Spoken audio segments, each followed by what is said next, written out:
नमस्कार, आप देख रहे हैं यूपी न्यूज एक्सप्रेस और मैं हूं आपके साथ मानवी ठाकुर। शुरुआत करते हैं आज की खास खबरों से।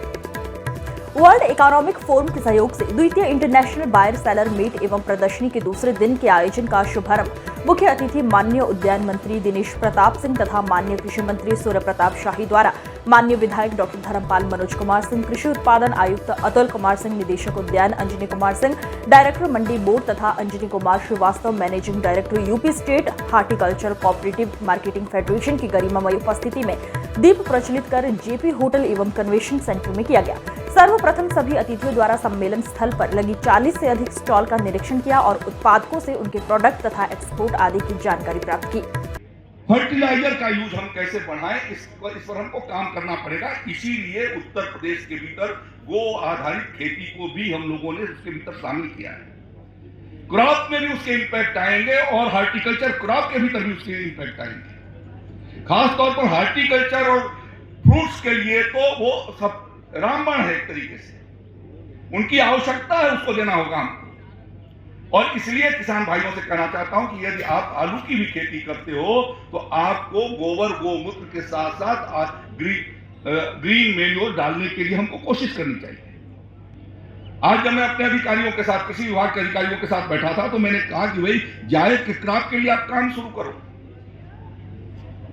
उत्तर प्रदेश ऐसा एक प्रकृति ने हमको हमारे ऊपर कृपा किया है कि हमारा मौसम भी अच्छा, देश भर के भीतर, दुनिया के भीतर जो पैदा होता है वो भारत के भीतर होता है और भारत में जो पैदा होता है उसके अधिकांश क्रॉप और हमारे उत्तर प्रदेश के भीतर आज निकल रहे हैं, पैदा हो रहे हैं। हमको अपने स्वत्व को पहचानने की आवश्यकता है कि हमारे पास क्षमता कितनी है और उस क्षमता का मैक्सिमम ऑप्टिमम लेवल पर हम उसका उपयोग कैसे कर सके, इसके लिए आज आपका ये बायर सेलर मीट महत्वपूर्ण भूमिका अदा कर रहा है, ऐसा मैं मानता हूं। दुनिया का तीसरा स्थान, दुनिया में केवल पेरू में यह संस्थान था, उसके बाद एक उसकी शाखा चाइना में है और दूसरी आगरा में है। हम सबके लिए गौरव का विषय है।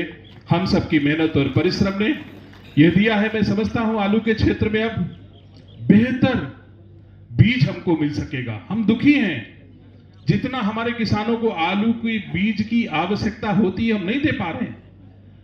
आज वैज्ञानिक अगर इस आलू संस्थान केंद्र से अच्छा बीज तैयार करके हमारे किसानों को देंगे तो हमारा आलू, उत्तर प्रदेश का आलू दुनिया के बाजारों में बड़ी आसानी से पहुंच करके और क्रांति लाने में, $1 ट्रिलियन इकोनॉमी उत्तर प्रदेश की बढ़ाने में निसंदेह आलू किसान कामयाब होगा।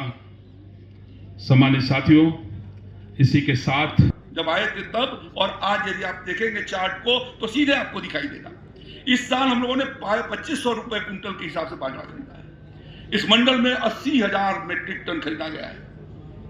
आगरा मंडल के भीतर, अलीगढ़ मंडल के भीतर 60-70 हजार मीट्रिक टन, 80,000 मीट्रिक टन का मतलब कि 8 लाख कुंटल बाजरा खरीदा 2500 रुपए के रेट से। 2500 रुपए के रेट से 2014 में 1250 रुपए रेट थी, आज 2500 दे रहे हैं। ज्वार को खरीदा है 8,000 मीट्रिक टन, मक्के को भी खरीदा है 8,000 मीट्रिक टन के करीब और आने वाले दिनों में मक्के के लिए विशेष अभियान उत्तर प्रदेश सरकार चलाने जा रही है। हम माननीय मुख्यमंत्री जी से सहमति प्राप्त करके और जल्दी ही हम कोशिश करेंगे उसके लिए।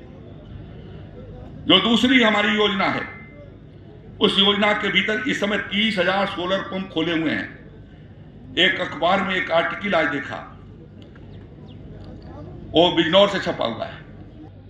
ऐसे ही सब्जी के साथ साथ तमाम ऐसे क्षेत्र हैं, मसालों के क्षेत्र में, मेडिसिनल खेती के क्षेत्र में, जहां थोड़ी खेती करने पर अधिक आय हो सकती है।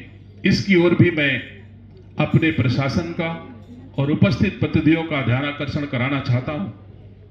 निसंदेह परिश्रम करके इंफ्रास्ट्रक्चर के क्षेत्र में हमारे भारत और हमारे राज्य ने बहुत विकास किया है और हमारे एपीसी और हमारे पूरे सिस्टम ने मिलकर। आज की खबरों में बस इतना ही। देखते रहिए यूपी न्यूज एक्सप्रेस। नमस्कार।